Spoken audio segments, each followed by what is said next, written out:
Okay, well, hello everybody. I'm John DiPippa. This is Wendell Griffen, and we're Hello. back with another rational basis video. There's too much going on for us to even pause, so let's really jump right into it.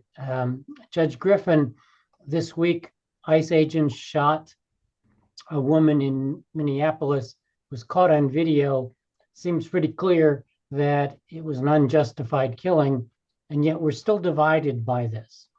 And perhaps the most offensive thing about this whole business, um, beyond the loss of a human being's life, was the reaction of conservatives to it, who seem to think that whatever that officer did was justified without even questioning. So let me hear what you have to say about everything that's gone down so far. Let's take a moment to remember that Renee Nicole Macklin Good is dead Mm, because an ICE agent shot and killed her in broad daylight on a Minneapolis street. And that, as you say, Dean DiPippa, people who call themselves conservatives have jumped through all kind of hoops to first of all blame Renee Good and demonize her mm, mhm. as a villain rather than recognize that she is a victim of a homicide. And because you and I are lawyers, let's get the audience squared away. Yeah. Homicide is the fact. Murder is a term of conviction of a crime. Homicide simply states this was the nature of death, death by another human being. That's Yes. what a homicide means. And Renee Good was plainly killed by Jonathan Ross, an ICE agent. So it was a homicide. The question is whether or not we have enough sense to say so. And secondly, to recognize that when a homicide occurs, there should be an investigation process that is fair, Hmm. that is unbiased, and that is objective. That has not happened because the people of Minnesota, who have a very competent investigative apparatus that was developed and refined after the George Floyd killing almost 6 years ago, have been robbed of a chance to do the investigation because the FBI swept in and took over all the evidence and has locked them out.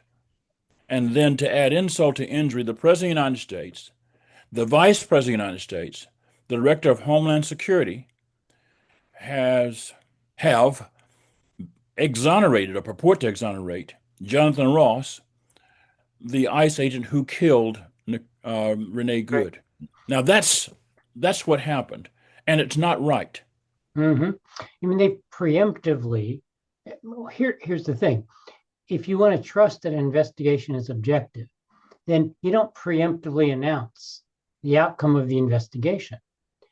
So one of the things that Vice President Vance said yesterday is that ICE agents enjoy absolute immunity from prosecution. Now, again, as lawyers, we know those words all have meaning. And so a lot of people don't understand that if a police officer or an agent of the law does something wrong and it's wrong, it decided that it was unconstitutional or illegal, that doesn't automatically mean that that person is held responsible. That the law has a series of hoops that people have to jump through. They're called immunity hoops. And there's two kinds of immunities. There's qualified immunity, which is very broad these days anyway, which says that unless it was perfectly clear at the time that the agent of the law took the action, unless it was perfectly clear that that was unconstitutional, then that agent gets immunity from liability. That's qualified immunity. But notice, right, the doorway is once it's clear, then the next time somebody does something, they're going to be held responsible. Absolute immunity is different. It is exactly what it sounds like. It says, under any circumstances, no matter what, that agent of the law cannot be held responsible because they are absolutely immune. And when J.D. Vance said that, it should send shivers down all of our spines, because he is claiming that there is a force, essentially a kind of private army almost, for this administration that is beyond the law, that can act with impunity, that can take someone's life without regard to circumstances and without ever being held responsible. That's fascism in a nutshell, right there. That's fascism in a nutshell, and it is also, as you know, Dean DiPippa, not a correct statement of the law. That's right. Now, with all due respect to Yale Law School, which, according to J.D. Vance's official biography, he graduated from in 2013, no constitutional law professor at Yale, to my knowledge, and no casebook on constitutional law, Mm-hmm. we both taught the subject, has ever said that what J.D. Vance said last night, that an ICE agent has absolute immunity, is the correct statement of the law. As a matter of fact, as you know, and as I know, the only people with absolute immunity are high-ranking government officials, the President of the United States, Yes, legislators, judges have absolute immunity. But no law enforcement agency, no FBI agent, no local cop, that's no right. ICE agent, no state trooper, no county sheriff deputy, no constable has absolute immunity anywhere in the United States. And that's the law. That's right. And that's why it should be frightening to us to hear the vice president say that. Because take a judge, right? If a judge has absolute immunity, it's absolute immunity in being a judge. Right. It doesn't mean that the judge is absolutely immune from any prosecution. If the judge is rendering orders after taking bribes, bribery is the conviction. But what Vance seemed to be saying is that under any circumstances, these agents could never be prosecuted, could never be held responsible, because nothing could stop them. That, again, that's absolutely terrifying in a constitutional republic like ours. And what makes that even more nefarious, it's terrifying to be sure. Mm-hmm, mm-hmm. What makes it nefarious is that the President of the United States has declared that Renee Good was essentially unjustified in being on her street, and that Jonathan Ross was justified in killing her, so as to exonerate Jonathan Ross before there was even an investigation. Right. And even if you assume that the FBI was going to do an investigation, it certainly has to bias the investigation when Mm-hmm. the head of the federal government tells the Yeah. FBI, which is in the Department of Justice, I know that this federal agent was justified in killing Mm-hmm. Renee Good. Mm-hmm. Now, that's not Yeah. how you do an investigation. See, I mean, I've heard some people say, well, we ought to all just take our time and step back and wait for the facts to develop. And in a normal universe, that would make sense. But this isn't the normal universe. And as you pointed out, almost immediately, Donald Trump was slamming and smearing Renee Good. Kristi Noem came out with a statement. Uh, Almost immediately, they were attempting to control the narrative. And so, to the extent that people have rushed in and started making claims about what happened, may have been premature. I don't think it was, but it may have been. It was absolutely necessary. Otherwise, they've flooded the zone with the narrative. And of course, to their supporters, that's the narrative they're going to run with. Um, the other thing, if we sort of stretch this a little further, is that members of the Republican Party and other conservatives coming out in support of Jonathan Ross have essentially said another misstatement of law, which was, if an agent of the law tells you to do something, you must immediately comply. And if you don't be surprised if you're killed.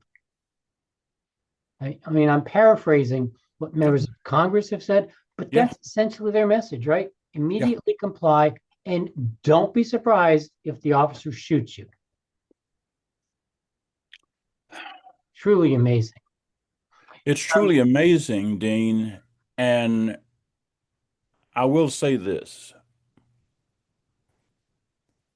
I've heard it all too often because I've been black that long. Mm-hmm. And so, as a black person in the United States, I have heard it told by law enforcement people, you either do what we say or you suffer the consequences. That's right. And anything that happens to you after you disobey what we say is on you, not on us. I was And for just that about reason, black parents have a speech that we give our children as soon as they are able to walk and understand it about how they interact with law enforcement. It's not the officer friendly is your friend speech. It's the Mhm. when you are engaged with the police, this, that, and the other. Um, Renee Good had the right to leave that scene. Renee Good had not been arrested. There was no warrant, and there has been no suggestion that there was ever a warrant for her arrest. And in this society, Mhm. people cannot be arrested without having probable cause that they have done something That's right. that is illegal. And then let me go one other step. If she's on a public street in Minnesota, an ICE agent has no arrest authority to enforce the traffic laws of Minnesota. That's right. That's 10th exactly. Amendment, folks. 10th Yeah, Amendment. it's always convenient. The 10th Amendment's always the most convenient amendment. I'm glad you brought up the race angle, because that was the other thing that's sort of running through this. That, of course, everybody's shocked at the treatment. Not everybody. Many people are shocked at how the police treated Renee Good. But as you pointed out, that's the lived reality for people of color in the United States, and has been. And to the extent that somehow it's been different, that we're in a post-racial era, I don't think so. Certainly the murder of George Floyd showed that. But it's a lesson we refuse to learn, and it's something we refuse to accept. ICE also killed, to that point, a black person Yes. on the 1st of January named Kevin Porter. And we have, therefore, within the first fortnight of January, ICE killing two civilians, Mm-hmm. each of whom was unarmed. And ICE is doing so, as you say, Dean, with impunity. I will segue to this. Dean, does this give us a chance as a public to be distracted from all the other nefarious things that are going on? Mm-hmm. Because this is the most recent day in the long running day is That's that right. the President of the United States has not obeyed the law that requires them to be transparent about the Epstein files. Yeah, what I would say is I don't think they planned the killing, but certainly their response takes advantage of the vacuum and floods the zone with that. And to the extent that we're now arguing about a videotape and taking it from different angles and looking at it and parsing every frame of that videotape distracts us not just from Epstein, but from the saber rattling that's going on with Venezuela and Cuba Yes, and Greenland, and buries the story about Jack Smith's deposition a week ago, yes, in which yes, he laid out the evidence, the clear and convincing, beyond a reasonable doubt evidence that President Trump was responsible for fomenting the violence on January 6th. yes. And so all of that gets thrown away because now we are at loggerheads over this horrible, tragic event. And tomorrow it could be something different. Um, the day after, something else. But they are perfectly happy to be talking about deranged leftists who've been killed by ICE agents and not talking about the Epstein files or Venezuela or Jack Smith. I would like to ask you what you would think if you were Keith Ellison, the Attorney General of Minnesota, who, as you know, was the person who made the big difference in the prosecution of Derek Chauvin That's right. and the other police officers in Minnesota after the 2020 killing of George Floyd. Uh, Keith Ellison has a tough job on his hand now because a homicide occurred in Minneapolis in his jurisdiction, and the federal government now has taken over the investigation, but the state also has concurrent jurisdiction, does Yeah. it not? Yes. And I think he said something like this. If I were him, I would say, fine, you don't want to help us out. We can still go ahead and investigate. We have our own tools. It may be harder, maybe more difficult, but we're going to do it. And we can still take steps forward. And that's both, I think, a legal and a political act. And I think both are necessary because to the extent you want to investigate, you're going to have to talk to Jonathan Ross and the other agents around there. And I am certain that the administration will say, no, you can't talk to them. But then there's another example of the kind of authoritarianism that they want to put in place. And so I think if I were Keith Ellison, I would just keep playing that song and keep investigating, but also keep pointing out how this administration is thwarting justice and transparency and not helping it. You know, there's another transition though, because we talk a lot about law and politics here. Um, but I think morality matters too. Of course. Um, and it matters in a way that is both personal and social. So the National Catholic Reporter put out an editorial today about this, and I just want to share a couple things from it, if I may. Please.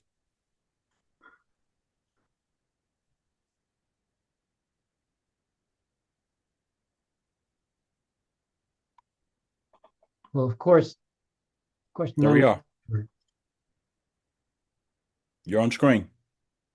You see the NCR. Yes. Okay.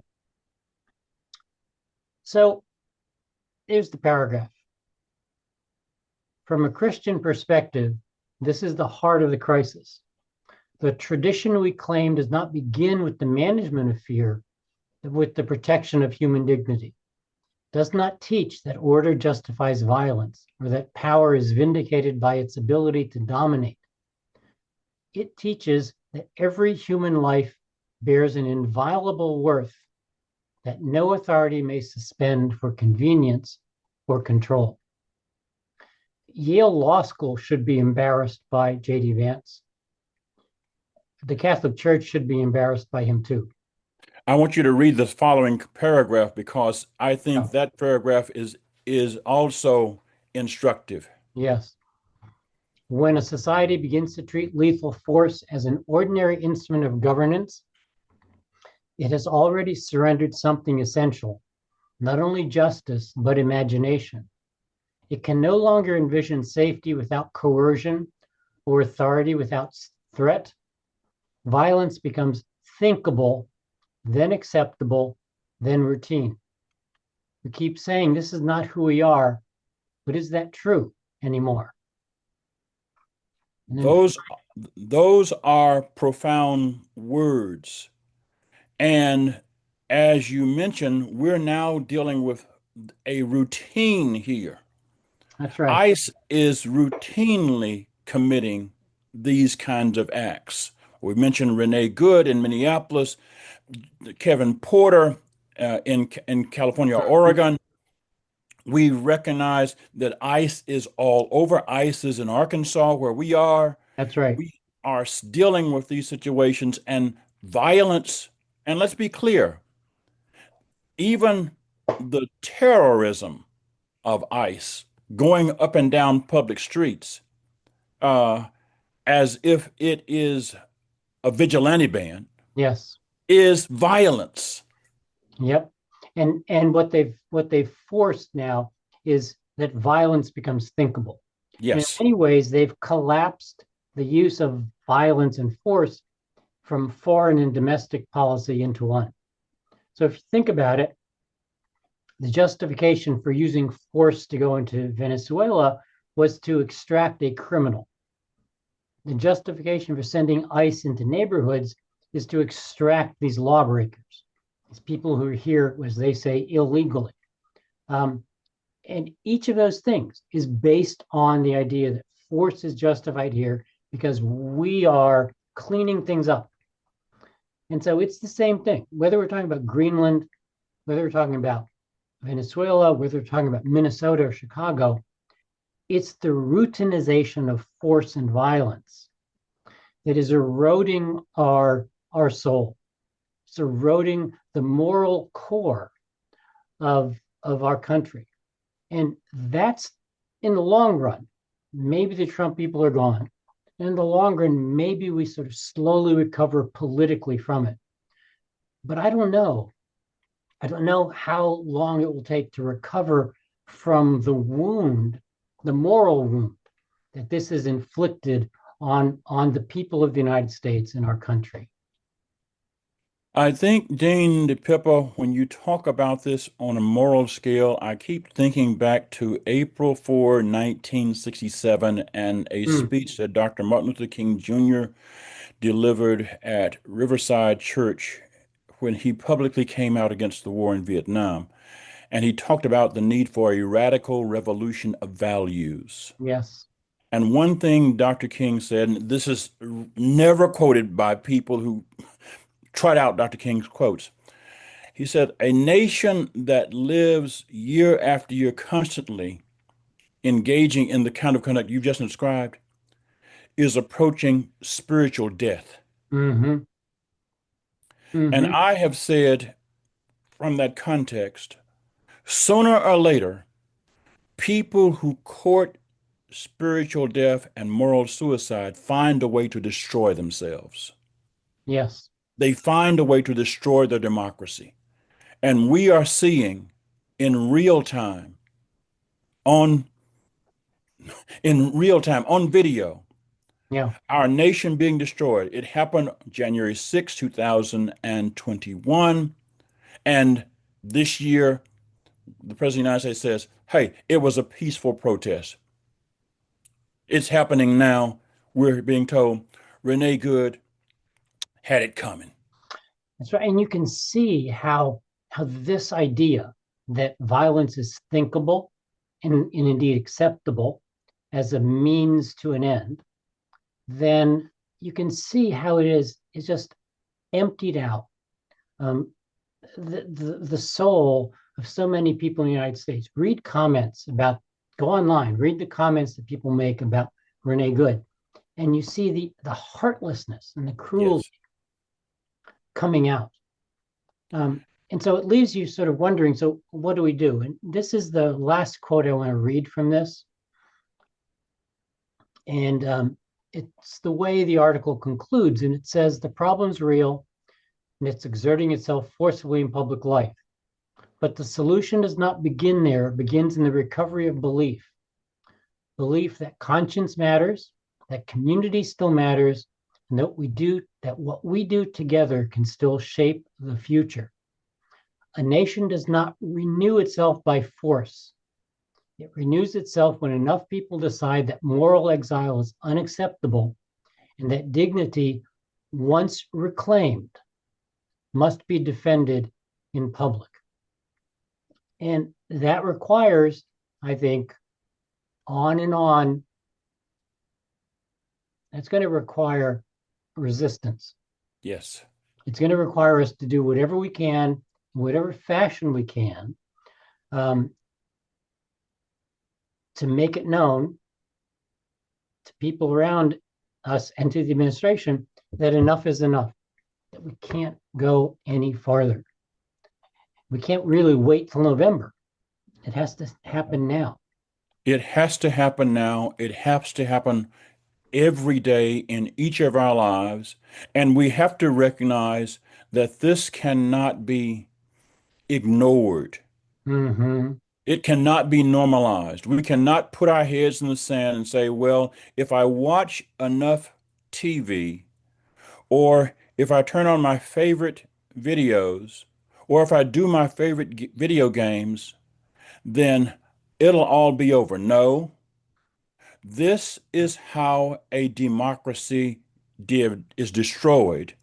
But also, we have the capacity to wake up, stand up, speak up, Yeah, and say, no, this is not right. that's right. And This that's is why not going to happen.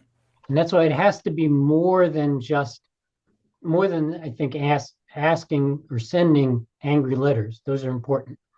But it also requires, I think, and this piece makes it clear that we take into our hearts the responsibility, that we accept that each of us individually has that responsibility to work socially to make something happen. And however we can. I'm part of a group that meets every Thursday at the corner of Markham and University in Little Rock for an hour from 4 to 5. And every Thursday, we show up and we stand there holding signs. Um, and it's not so important that there's even a coherent message. I mean, the message is resistance. But what's really important is that all of us are there together, week Yes. after week, letting people around us know that we're done with this administration, but also have hope. Have hope that other people feel like you do too. And remember, and I think when people drive by, and there are a lot of people who drive by and the smiles are huge and they wave and they beat their horns. It's a way of saying to them, you're not alone. And you can help too. I have a T-shirt that I use as a pad for uh, a chair in one office that I have that has on it an African proverb that tells us that people who believe that they're too small to make a difference have never spent a night with a mosquito. Yeah, that's right. Uh, that's what I want to end on from my perspective. Please don't think you can't make a difference. We can make a difference. Renee Good was making a difference by being where she was. Mm-hmm. And she was making a difference. And that's why ICE did not want her there. ICE did not want her there because she was making a difference. That's right. And the reason we're seeing this repression is because each of us, and together all of us, will make a difference that fascism cannot overcome. But we can only make that difference by standing up and doing what we can, when we can, where we can, together as much as we can. On street corners, holding signs, holding vigils, speaking up, That's right. not only just writing letters to the Congress people, but getting registered to vote and telling people, listen, we will either vote you Yes. out or vote somebody else in, showing up in front of ICE offices and saying, we protest, demanding that ICE be withdrawn from our streets. Because, quite frankly, if a lawless society is on the streets, the people of that community have a right to say, you have no right to be here, leave. Mm-hmm. That's the First Amendment right. Amen. Well, Judge and Reverend Griffen, I'm glad we went to church for a little bit today. Can, Uh, can and I do one other thing? you may. Or may I? I want to appeal to local officials and say to you that the 10th Amendment gives you the power to say to ICE, if you commit lawless acts in our jurisdiction, we will treat you the same way any other lawbreakers should be treated. You are not immune from arrest. You are not immune from investigation. If you are found to have committed crimes, you will not be immune from prosecution. Because when local officials say that, and remember the 10th Amendment, I know I'm sounding a beating a drum.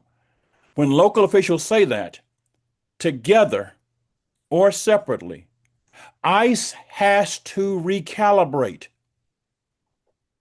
Local police officers, local sheriff's deputies, local state troopers have to say, I swore an oath to uphold the Constitution of the United States. And under the 10th Amendment, the laws of my state protect the people of this community Mhm. from marauders, no matter whether they're wearing federal badges and masks or not. By the way, I grew up with masked people being the bad guys. That's right. That's right. Well, I want to thank everybody for listening. Remember, this is Rational Basis. Subscribe to this channel and keep doing what you need to do to resist this administration. Thank you, Judge Griffen. As Thank you, Dane always, DiPippa. it's a pleasure and an honor.